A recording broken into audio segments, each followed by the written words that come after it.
Good morning, Tucson, Arizona. We are live on another sun-kissed Saturday to talk about the beautiful game on Soccer Talk with FC Tucson.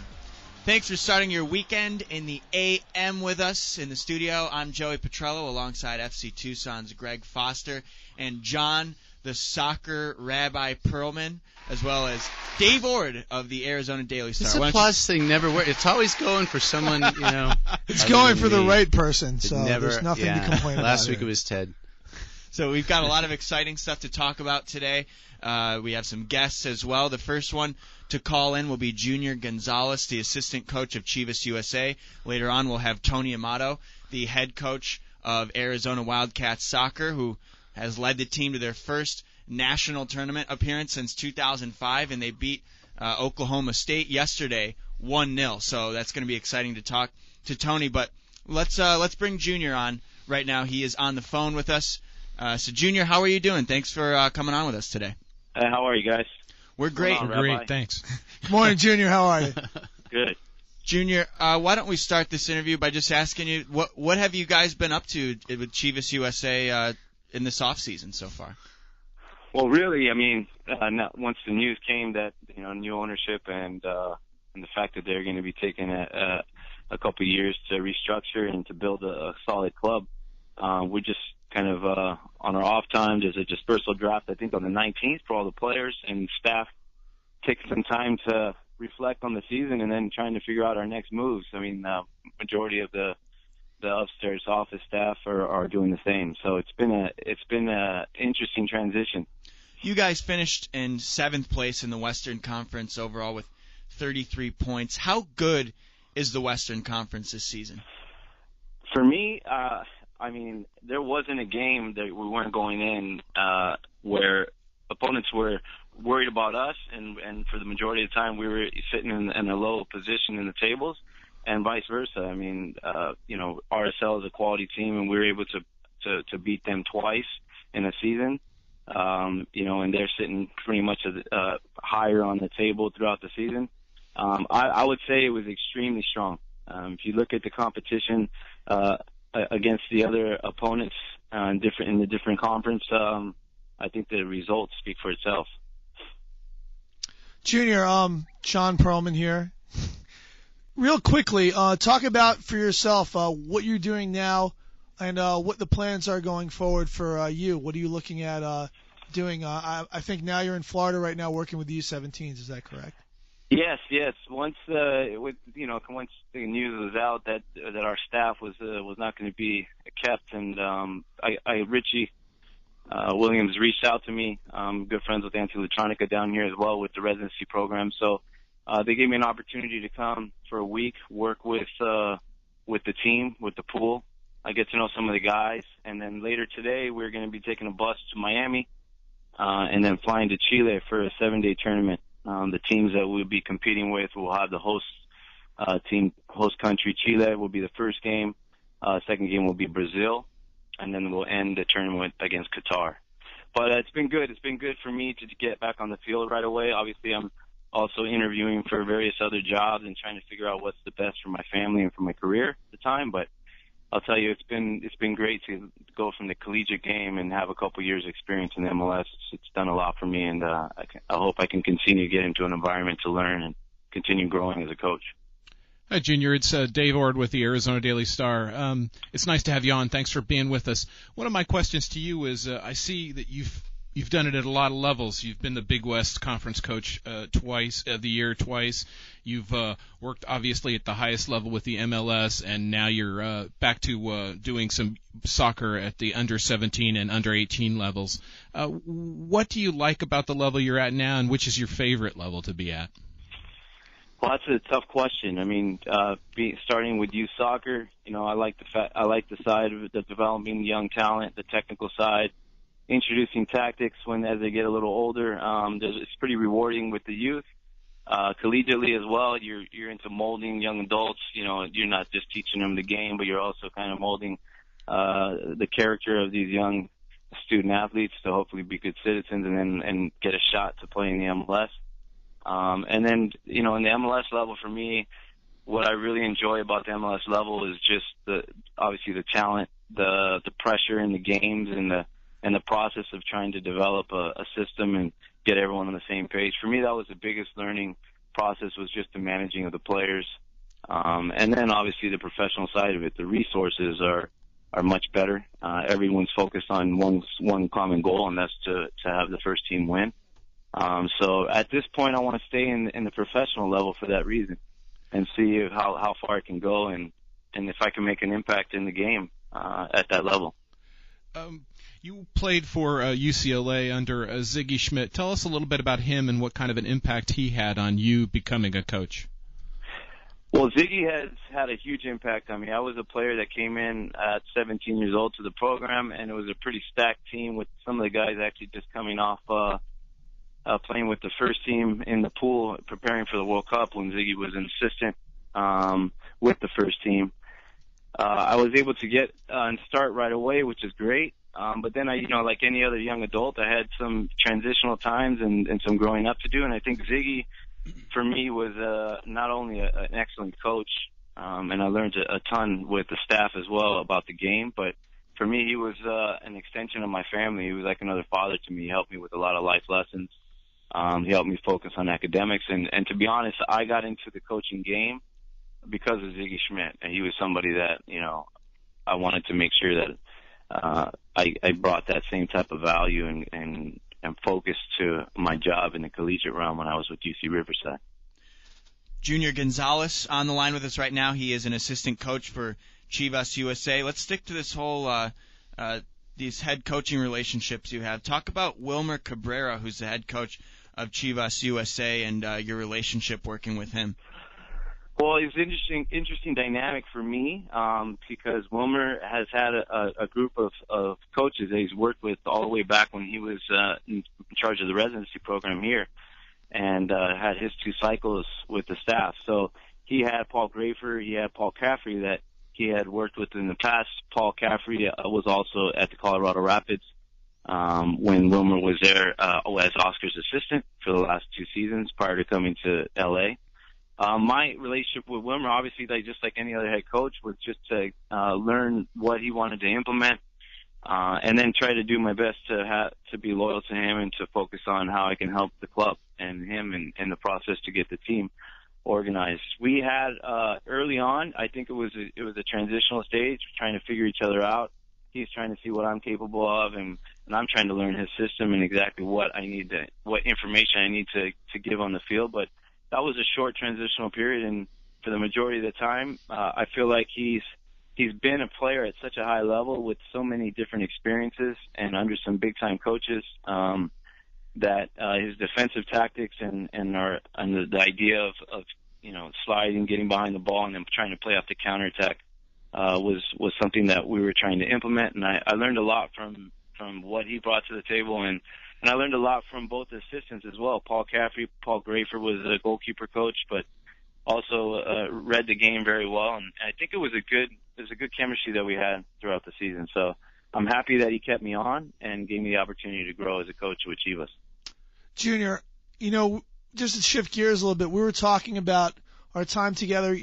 Junior, I worked under Junior as a regional coach. Junior was the assistant coach for the region team, particularly the 93 age group, where we had our own player, Ricardo Velasco, who ended up being one of the major players on that team. But 2 players who are now very much in the national team's eye, and we're not at that point ready to make that kind of impact even at the region level. We had DeAndre Yedlin I was working with, and Tepe from Colorado.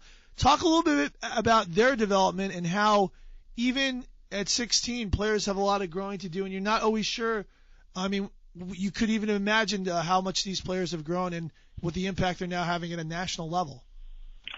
Yeah, it's amazing. I think in DeAndre's case, obviously it's a tough scenario because you got such a big pool of people coming into a regional camp setting, where I think it's been nice to have the scouting staff that U.S. Soccer's implemented, because they're seeing them on a weekly basis, as opposed to back then where, we're getting them in for, a week and a half, and we're trying to make a decision on getting a pool together, and then obviously getting a top 18 to compete in interregionals. DeAndre was playing as an outside midfielder at the time, and extremely athletic, and was on the bubble to make the 18 and the pool. But he was lacked a little bit of his technical side needed some development at the time, and his tactical knowledge. I feel like at that point in his development, he wasn't ready for that leap. But it's funny because I look at Tesho's another example of somebody that I watched him play at the combine, and then obviously his success that he had at College of the Mines, and I remember him as just this tall, lanky, he had a lot of potential, but just still not grown into his body and a little bit clumsy at 16 years old. And then you see the impact they're making now. It just shows that development in our country, although we have a long way to go in certain, I'm sure on certain topics, but that just goes to show two guys that didn't even really make a huge impact on the ODP regional team level, and look what they're doing for our country or for our league. I think Tesho has got to make a decision, right, between Canada and U.S., if I'm not mistaken. But I mean, DeAndre's obviously made a huge impact on the game. So it's interesting. I mean, even my wife jokes with me. She's like, "Look at these two guys you didn't even pick for the regional team. What type of eye do you have for talent?" But in the big picture, you got to look at the development of them at the time you have them, and they just weren't up to the level, especially technically and tactically. So, Junior, let me bring you back to Chivas USA a little bit. Kind of the final act for the club is that the club will be involved in, I think, is this dispersal draft coming up with Major League Soccer. Yeah. And there's a lot of local interest in that because one of FC Tucson's former players, Donnie Toya, should be involved in that. He obviously grew up playing in Tucson, and a lot of people here want to follow his career. Do you have any thoughts about there's a lot of talent on Chivas USA's roster. Do you have any thoughts about interesting moves that might be made when that dispersal draft happens? Well, I've had there's been some clubs that have reached out to me in particular, some that I just had relationships with coaching in the past. It's going to be interesting. Obviously, the teams that are involved, all the teams, they're in the process of going down the roster and trying to see who they want to invest in for the future. And depending on positional needs, that will also dictate what teams will pick up players. In Donnie Toya's case, I mean, he's played 27 matches. I think John helped me a ton as a first-year MLS head coach. I'm calling all my contacts around and looking for players that that are a group of players that I was in charge of picking up that were at the USL level, not extremely high salary, and guys that can fill spots in certain positions. And with Donnie being able to play at left back and, his pace, his athleticism. And then at the time when I was talking to John about him, and he was telling me he had played half the season, and I watched some of his games as forward, and he's able to even finish in the forward position. If I'm not mistaken, I think he was close to the highest scorer on his team just by playing forward for half the year with his USL team. So Donnie is very coachable. He has a great upside. He's a great guy in the locker room, and he's somebody that I can see, if not coming in to start, even though he did start for a majority of the games for us, would be an excellent depth player that can come and make an impact, that has experience and has a composure to play in big matches. And to be fair, he's shut down some pretty good attackers. So I like him a lot. I think he's somebody that if I was in a position with another club to bring in a left back, I would definitely bring him in. And he's also versatile. He can play up and down the whole line. And in a pinch, if you need a striker, especially in a tandem situation, you can put him there. I mean, there's been times where things weren't falling right for us, and we hit a couple injuries mid-year. We hit a bit of a slump in July, where I was even thinking, it would be nice to try him out next to Kubo Torres. Obviously, I was in a position to do that, but we all wish you were in a position to do that. Yeah, but with his pace, I thought it would be a good dynamic, but that's something that Donnie has that other players within our roster didn't necessarily have, and that's just the ability to play multiple positions. Once again, we have Junior Gonzalez on the phone line with us. He is an assistant coach for Chivas USA. Junior, who do you like tomorrow in the MLS Cup 2 matches, and who do you see in the finals? Well, for me, I think Galaxy's on a good run. I mean, you can see they're flying right now. It's going to be interesting. Obviously, they had a really good result early in the year where they pressed Seattle extremely high, and made it difficult for them. Obviously, I don't think they had Marshall in that match, and Seattle had some different players in different spots. They were missing some of their key players, but and then I'll tell you, for me, I'm enjoying. I know it's pretty open, and it's been a lot of transitional play, but New England for me is a team that, you know, especially with Wynn and some of the quality play that they put together. I think that they're on a good flow, and I could see them possibly getting through. So. Can you win games 4-3 in the playoffs, Junior? That's the question. I don't know, but something about them, I just have a hunch that, you know, that's a team that can give up, you know, a couple goals within 5 minutes and also score, you know, 4 or 5 in a few minutes. So, but you never, you know, also along with that, it becomes a little bit of unpredictability, and especially on the attack with some of the tools they have, you know, I think they're become a little bit more savvy as well as the season's gone on. And, you know, obviously with Jones joining the group, it's made it a lot more solid. So, yeah, I know I've talked to my colleagues down here, and they don't agree with me, but I'm giving you my honest opinion. I don't agree with you either, but listen, Rabbi. We've both been wrong on so many things, so Absolutely. many times together. That's the truth. Junior, speaking of that playoff between New York and New England, you have a New York goalkeeper in Luis Robles, who came from Buena and played for Tucson Soccer Academy. Tell us a little bit. Do you have any contact with him, or what have you seen from him? I don't have much contact. I like him as a keeper. I think he play at Portland as well. He did, yes. So yeah, he's had I think he's a good shot stopper. I think he has a presence about him where he's leading the team, and I think that he does a good job of managing his area. It seems to me when I see them play that he's got a good control of his back four as far as organizationally as well. So I like him. You know, like I said, I don't know him personally, but I really like him as a player. I remember really liking him even in the collegiate game. He's you know, other than Raimondo, I think we've all been able to see how great he is on penalty stopping as well. He's probably, you know, 1A next to Nick Raimondo in that area in the league. Yeah, I would say so too. And his distribution with his feet has improved a ton as well. You know, just scouting and watching the games, and I think that's something that's also an asset of his. You know, I kind of gauge most of as far as the technical play for MLS keepers on Raimondo, because he is very unique in that aspect. I think he has the ability to distribute with his feet, very similar to a field player. So that's a characteristic that I really like in my keeper. So yeah, I hope he continues to do well in the league, and it's nice that he's from the Western region. All right, well, Junior, thanks again for joining us today. We really appreciate you taking time out of your morning. Thanks again, Junior. Pleasure. Junior, My thanks, pleasure, and tell Latro I said hello, and to tell him that I really hope you guys have a great tournament with Richie and the crew, and I'll see you soon. Sounds good. Hey, Rabbi, he just had a baby, Rocco, a couple days ago. They named their son Rocco, so you might want to give him a shout out, congratulate him. You got the son that he was waiting for. I will do, that poor kid. But hey, thanks a lot, Junior, for taking the time. Oh, we'll talk to you later. Bye, guys.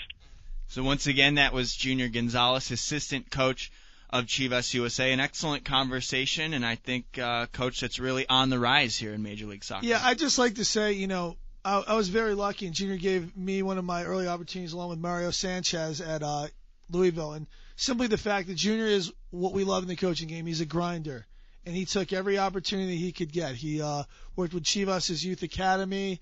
He worked with Paco Palencia, and he's very well respected as a guy who listens, keeps his head down, is willing to do anything.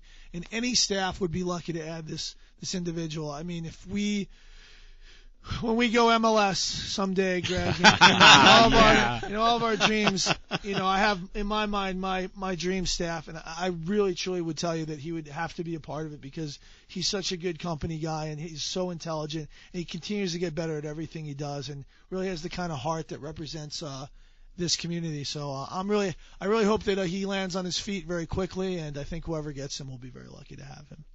and we'll keep this whole guest thing on the phone rolling with Ted Prezelski now. Ted, I know I told you yesterday that you had this morning off, but I guess you don't. So thanks for calling in. It's okay. I didn't need to wear deodorant. So listen, Ted, did you hear that nonsense from an Ted? Did you hear that nonsense from an MLS coach that they think New England has a chance? I was appalled. You were well. He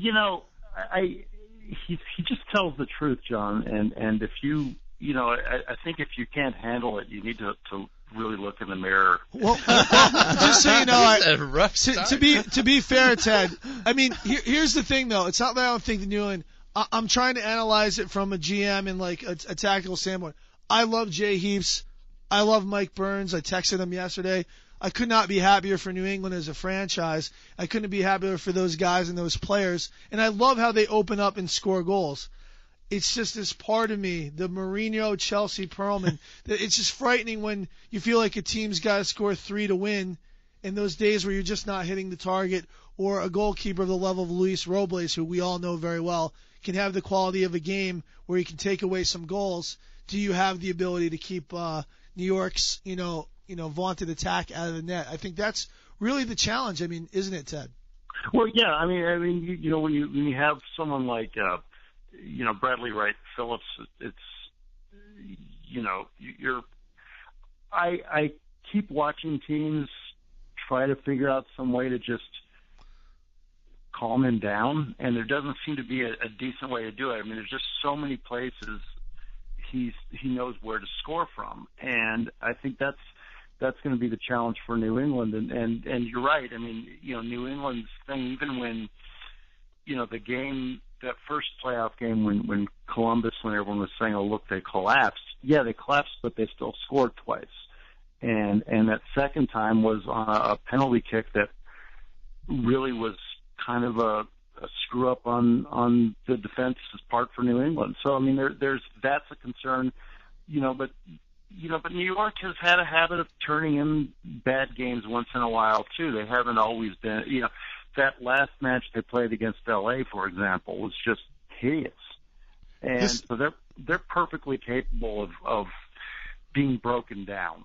This seems to be the period where New York disappears from the playoffs. It's in years past, this has been where, we all expect New York to win, or we expect them to be in it in their matches, and then by the MLS Cup they're gone. Do you think that figures in at all, Ted?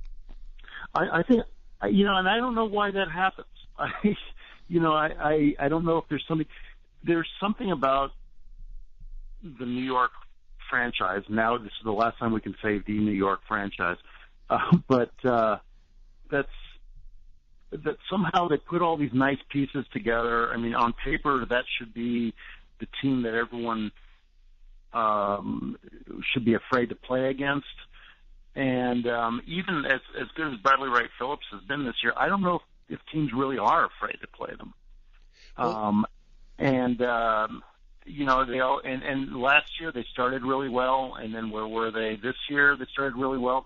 They're obviously doing well, but it was also because they kind of snuck into the playoffs and managed to beat the number one team, which I don't think anyone foresaw them being able to knock out DC United the way they did. So I don't know. I mean, it's going to be an interesting matchup. I think without Roy Miller, I think that's a big part of what they've got going, and I think that's going to be a problem for them in the playoffs and for the rest of the playoffs. So there's that. Well, Ted, we got to introduce you again. Ted Prezelski of the Tucson Sentinel on the line with us right now. Ted, since we're battling the hard break here, I wanted to get some of your thoughts on the Arizona Wildcats and their big playoff win yesterday. We're going to have Coach Tony Amato on with us in the next segment. But what were your thoughts on that big win for U of A yesterday? Allie Dollar I got to watch Allie when she was playing for Paradise Valley because they played against Pima a few times, and I think she had a hat trick against Pima at one point. And, I think early on in the season it was harder for her to kind of find her spot, and I think she's peaking at just the right time. She's the one that scored the goal last night. She had 3 shots on target, which is what is pretty good in that competition. So, you know, and the other thing you got to give credit to is that defense. Now, you know, I think, you know, they've got those 2 central defenders, Schaefer, Skatson, and Michaela Rosenquist, who've just been phenomenal, just holding that back line. I think a lot of people give credit to Gabby Kaufman, and they should. She's been doing some great stuff, but the sort of the 3 of them and how they've been able to really keep a lot of chances from even happening. I think, you know, Oklahoma State was outshot, but their big forwards, you know, like Courtney DK, I think is one of their big forwards, and I think she got limited only to, I think, 2 shots that whole game. So, Ted, we got under 10 seconds till the hard break. We love you, man. We'll talk to you later. Soccer Talk with FC Tucson rolls on after the break. The Arizona Wildcats women's soccer team, who earned a playoff victory yesterday over Oklahoma State in frigid temperatures, 30 degrees. Yeah, that cold weather really hurts the NCAA tournament as it gets later. Last year, the men had to play at the Philadelphia Union Stadium, which I thought was a genius bit of scheduling there. It was basically, you know, you could have had the NFL Films guy talking about the frozen tundra. Let's make it like the World Cup and have all of them come here to Tucson. How about that? It's very funny you should say that, because we talked about hosting, and many of my colleagues talked about hosting an NCAA championship here, and that this would be the perfect weather venue. But the bid out is like to 2020, and I don't know which stadium we'll be playing in. Maybe a brand new one, maybe the beautiful one in North Stadium. Maybe we'll be so big that we'll be taking over the Keno Stadium. So I couldn't make the bid perfect yet, but Greg and Foster and I are certainly going to have a later chat about that, I'm sure. Here's what I say. Tell them all they won't have to wear gloves. Yeah, I think that's massive. Massive. Well, we have the head coach of the Arizona Wildcats soccer team on the line with us right now. In his second year, he has already brought the Cats back into the NCAA tournament for the first time in almost a decade. Tony Amato, ladies and gentlemen. Tony, thank you so much for taking time out of your morning to join us today. Hey, guys. Thanks for having me on. I appreciate it. So, Tony, why don't you kind of take us through the game yesterday, and just a crazy one, 1-0 over Oklahoma State in 30-degree temperatures on the road, and just why don't you talk about that? Well, first off, I heard Pearlman talking about the College Cup. Can we get the Women's College Cup here, and I'll have the roster built so that's a home game for us by then. Listen, Tony, I'll do everything I can. Listen, we would love to host a major event like that. What I was saying in the conversations I had was the bid out process is actually quite in advance. So, you know, you're gonna have to stick. You and I might not be kicking by 2020. Listen, we might not be kicking, but we got to make sure you're here. I mean, your rise is so fast. You might be coaching the women's national team by that point. It'll be perfect. You'll be a dynasty by then. Yeah, right. Well, yeah. Hey, the game yesterday was awesome. You know, it was some adverse conditions in the sense of, you know, a lot of Arizona kids getting shipped up to some cold weather, but I couldn't be happier with how the girls stepped up, and it wasn't just about grinding through it yesterday. We actually played really well and got the result, and when you combine those two things, we are definitely pretty happy about it. Tony, I watched the game on kind of a patchy streaming, but it seemed like the team was absolutely full of confidence, even playing their first NCAA tournament game in quite a while and playing in a venue that was not theirs, that was somebody else's, and they had played earlier in the year, obviously, and you guys had a good game against them. Now you face another team, same situation. You'll have to go there, Texas A&M. You'll have to play a team you already played, which you had a good result against as well. One of the few losses or ties that Texas A&M has had. Talk a little bit about the mentality of the game yesterday and how the women are acting towards that, and then what you think it'll carry over to Texas A&M. Yeah, it's really funny that the bracket worked out, that we got matched up against two teams we already played this year, and I think that played right into our hands from the girls had just the right amount of confidence. When I had some conversations with them, you know, they felt pretty good about it. They knew that Oak State are a good team, but they weren't, you know, overwhelmed by the matchup, and they knew they could have some success against them. So that worked out really well, and the same with Texas A&M. When we went into the game back in September against Texas A&M, it looked a little daunting to the girls. And by halftime, they looked at it totally different, and they felt like, hey, you know what? They're ranked really high. They're really good, but we're in this game. And when it ended, it actually felt like a loss to them. I mean, we gave up the goal with 33 seconds to go, and the girls were devastated. And I had to remind them that that was a massive achievement against a team that's, you know, one of the better teams in the country. So I think going into this game, you know, they'll have just the right amount of confidence. And I've played a bunch of games at Texas A&M before, and it's a great environment, one of the better women's soccer environments in the country. So it's going to be, you know, super energetic and fun for them, and I'm looking forward to it. Tony, a team and a program that has not been to the NCAAs since 2005. It's always a challenge when you're trying to change the culture of a program that hasn't seen good times for a little bit of a time. Talk about the mentality of winning and how you coach that and how you build that when the group of players that, you know, 2 years ago were struggling very much, and Pac-12 draws were even a good result. Talk a little bit about that. We talked a lot about it going into this game this week of really you just got to give the players and the team something to believe in, and that goes a long way. And that's all we've really done since we got here is, you know, we felt like if we can give them something every week, every game, a little bit of hope to hang their hat on, to find a way to compete and try and get a result, that's all they would really need. And, you know, we know we're not the most talented team in the country, but when we have something to believe in, have a game plan, put the players in a position to be successful, they've always responded. And, you know, we've gotten some results out of pure hard work, competitiveness, desire, will, that sort of stuff. And it's carried us through to even build a little more confidence and help change the culture, you know, but we still got a lot of work to do. So this is probably going to be too dated for them. Are you breaking out the Jim Valvano 83 NC State tape, you know, where they go through the tournament? I mean, that 30 for 30 with ESPN is one of the best ones you're ever going to see. Yeah, you and I love that kind of stuff. It's funny with some of the female athletes I've coached, you know, if they can't relate to it, it doesn't always hit home, you know, and kind of go, oh yeah, that's basketball, or oh, that's men's soccer, you know, that sort of stuff. So, you know, we try and keep things a little more relatable for them, and they respond to that. Coach Tony Amato on the line with us right now, the head coach of Arizona women's soccer. 1-0 over Oklahoma State yesterday. Tony, you enter the 78th minute of the match, tied 0-0, and all of a sudden, Allie Dollar, your senior striker, she comes after missing some opportunities earlier in the match. She puts you guys up 1-0 in the 78th minute. What's going through your head at that point?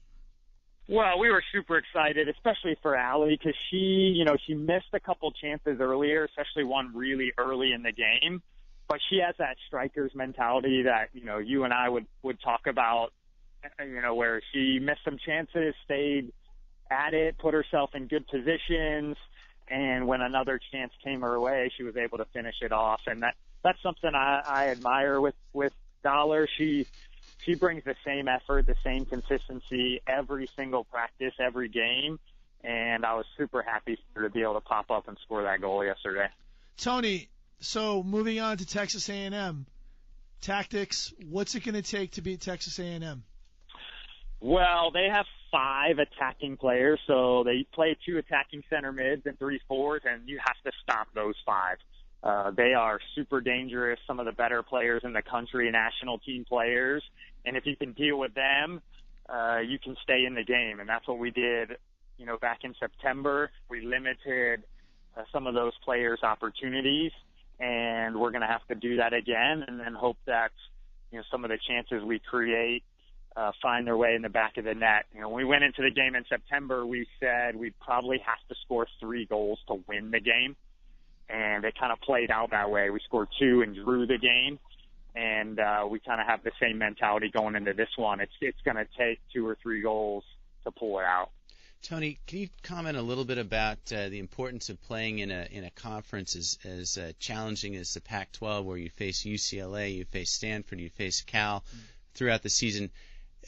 Does that prepare your players for the kind of competitive level they're going to see against Texas A&M? It's brutal. I don't know how important it is. It'd be nice to have a layup every once in a while, but it's rough, and the girls know that every week they have to battle through it. And the part that the Pac-12 doesn't get enough credit for compared to a lot of the top conferences in the country is that not only are you playing Stanford, UCLA, and all that sort of high-level competition, but the travel is very unique. You could play in the desert here in Arizona against ASU one week, and the week before that you're playing in the altitude of Colorado or the mountains and cold of Utah or the rain of the Northwest, and all that stuff is pretty tricky on top of the competition. But I think for us it makes us a little mentally tougher than some groups out there, and it definitely prepares you for games like yesterday, and I think that went a long way in getting a result. Coach Tony, Gabby Kaufman, your keeper, has been having a career year. She pitched her 7th shutout of the season. It's the 3rd best total in U of A history for a single season. She now has 16 on her career, which is the 2nd best total in program history. How important is it to have a hot goalie going down the stretch in the NCAA tournament, and what does Gabby Kaufman offer in that? It's huge. We know Gabby can make saves, and she's been consistent this year in terms of making sure the easy stuff was taken care of, and I think that's where she really fine-tuned her game this year.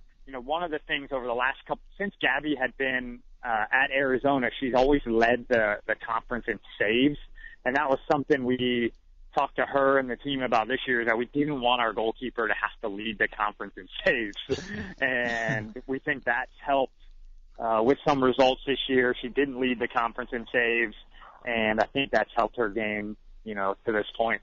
Tony, talk a little bit about the format. It's kind of different because when you go through the regular season, you're quite often playing Friday, Sunday, and then you have one game for 1 week. Then if you advance, one game for 1 week, and then you have to play 2 games over a weekend for the quarterfinals, if I understand it correctly. Talk a little bit. Does that change how you see things or how you deal with things? Not necessarily. The format's set up because a lot of teams have conference tournaments. So like this past weekend, a lot of teams would have played, 3 games in 4 days sort of thing. And so then going into that first round, it's a one-off game, which allows teams a little bit of recovery on the weekend. And that's the only thing that changes for us. We got in at midnight last night, and if we had to turn around and play on Sunday, we'd have to train today and prepare for Sunday, and we're able to give the team off today. So that's the only way it really changes. Next weekend, if we win, it goes back to a Friday, Sunday format, and that's something we've done all year. Well, Tony, we'd love to see you in that quarterfinal round to complain about it. I think that would be a good problem to have. No doubt. We'll do our best to get the result, and we're super proud of what the girls have done so far, but we know we got a lot of work still to do. Tony Amato, the head coach of Arizona Wildcats soccer. Tony, thanks again for joining us this morning, and we wish you the best of luck going forward in the playoffs. Hey, guys, thanks for having me on. We really appreciate getting the word out there about what we got going on at the U of A. Awesome. Thanks, Tony. See you guys. So Tony Amato putting Arizona Wildcats soccer back on the map here at the U of A. Guys, he has just done a phenomenal job since coming in, and he's done that phenomenal job in a fast manner. Well, one more win, and I think he advances farther than any other women's college soccer team at the U of A in history. That's true. We got the last time they were there, they were knocked out by the Portland team, which featured Christine Sinclair, I believe. It was an incredibly strong team out of University of Portland. Yeah, I can't begin to say in a second year how well somebody could do with a club like this that was, I'd say, in disarray before. I would agree. This is an incredible coaching job, and credit to the girls too. Also, I mean, obviously, as a coach, I'll tell you, it's about players, and these players have certainly stepped up and responded to their demands. And Tony is recruiting right now. Maybe we should have asked him about that, but at the moment he is recruiting, building the future of this Wildcat soccer team, and I think it's only going up from here. Well, obviously he's got a story to tell now too. Mm-hmm. You can look at a player and say, hey, you want to be part of the NCAA tournament, you want to be competitive in one of the best conferences in the country, this is where you should play. And also, I think based on the games that I went to this year, people show up to them. Now, there's people actually going to those games now, and they're loud, and it's actually a kind of a bigger community and a bigger fan base for this. I think you're absolutely right, Joey. Part of it has been some of the FC Tucson supporters from the Cactus Pricks have moved over and started doing, the Arizona games as well. Keaton has his drum out there, and I think you're right. The crowds have looked bigger, and they're certainly noisier than they used to be. I remember going a couple years ago to when they'd play like Oregon or Oregon State, and there'd probably be equally, if not more, fans from the away side. The Beavers fans would be out in way more force than the Wildcats fans. So to see what the change has been on and off the field is pretty impressive. I can't say enough about, just soccer in Pima County this year. I mean, the Pima women's team, the Pima men's team, both at the national tournament. U of A already with a win in the national tournament. I mean, this is just, it's fantastic. I was able to see the Pima men's final and see a lot of players I've been able to work with and watch over the years, and I just couldn't be happy for Kendra, be happier for Jose Miranda, be happier for Dave Cosgrove and Javi Holguin and all these great coaches who have worked so hard to get these teams where they are. Yeah, find me a city in the country that has 3 college teams playing in the national title.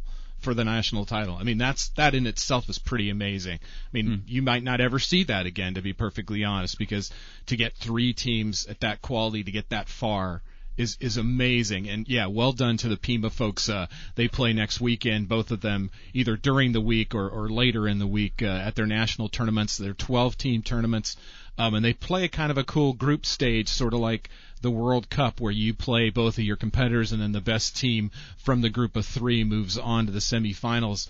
I'm very excited for both of those teams. I really liked the way the men's team played in the 2 games last week down at Keno. They looked really good, and I'm going to go out on a limb and say I think they might win it. That's fantastic. I think they play excellent football. I think the challenge for them will be athletic teams with a lot of European players and players that are older, that were former professionals, which you see a lot in junior college. So, I mean, but in terms of the soccer, it's as good as I've seen Pima play. It's a wonderful group of players. Since we haven't mentioned anything about it yet, let's update you with the scores around the African Nations Cup qualifying round. Malawi defeated Mali 2-0 earlier today. South Africa over Sudan 2-1, the final score there. Uganda over Ghana 1-0.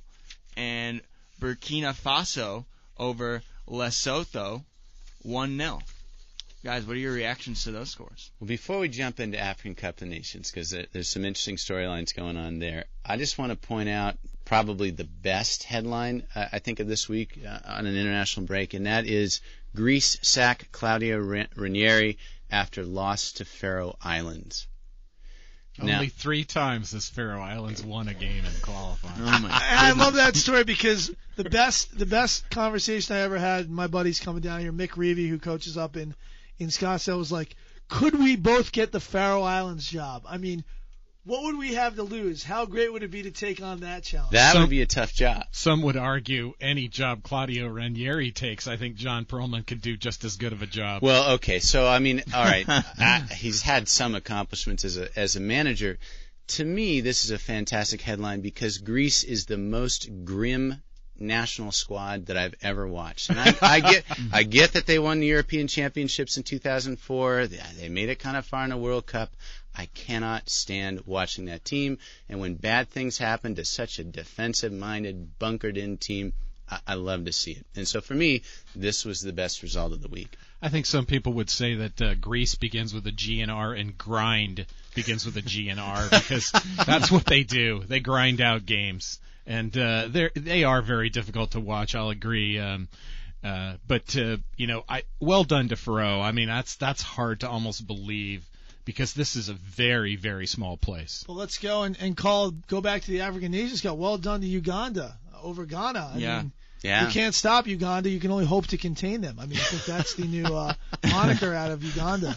I would say in the African Nations Cup, those games, though, there's a lot more of a crapshoot with them in every game because just of the environment, the situations. You never know in what state the teams are in, what the field they're playing on. There's a lot of more variables. Are the pairs being played? Are the rocks being thrown at their buses? It's a challenge. Or where is the final going to be played? Because up until I think about this week, it was going to be played in Morocco, and Morocco is also hosting the FIFA Club World Championship in December. Morocco has backed out of hosting the African Nations Cup because of Ebola. Wow. Well, not because it's present in Morocco, but because they're concerned that it might spread to Morocco should they host this tournament. So in his we should have cued in some Kinks music there.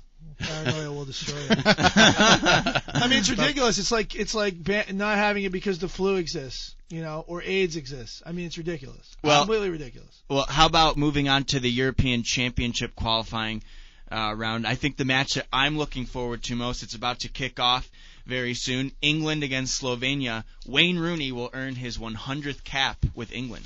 No doubt. I was following Portugal versus Armenia because my wife's family is Armenian, and I always hope for the best for them. But obviously, Portugal was too much for them yesterday. Poland had an amazing result this week too. I think putting 4 goals in. I don't know what to say about Wayne Rooney and England, except that I sure hope that they are more dynamic now than they were over the summer. I hope that they don't qualify. I hope England hits the rock bottom because that's the only way England's going to change. Because if you think Greece is dour right now, England's play is confused. It's uninspiring in my opinion, and they just need to find an identity that makes sense. They need to move on to a place where England is relevant again, because I think the U.S. is just as relevant right now as England is. And if that's not making English people unhappy, I don't know what is. And speaking of the United States, a tough loss in their friendly against Colombia yesterday. 2-1 was the final score, and again, the United States giving up a late goal to lose the match. Well, friendlies are tough. There's so many substitutions. There's almost chaos at the end of these games with the number of substitutions that Klinsmann makes. He's making them for good reason. He's trying to take a look at a lot of players. Having said that, Colombia was much, much better yesterday. Much more dynamic in the attack. Switching the point of attack over and over again on counters. I'd like to have that roster for our team too. All right. Well, for the first time, you're going to be able to catch the show on video on our website, fctucson.com. A special thanks again to our guest, Junior Gonzalez of Chivas USA, Ted Prezelski of the Tucson Sentinel, and Tony Amato of the Arizona Wildcats soccer team. We'll be back next Saturday, but at noon because of El Tour de Tucson. Soccer Talk with FC Tucson on ESPN Tucson, 1490, 104.9 FM. Things I wanted to talk about. Faroe Islands.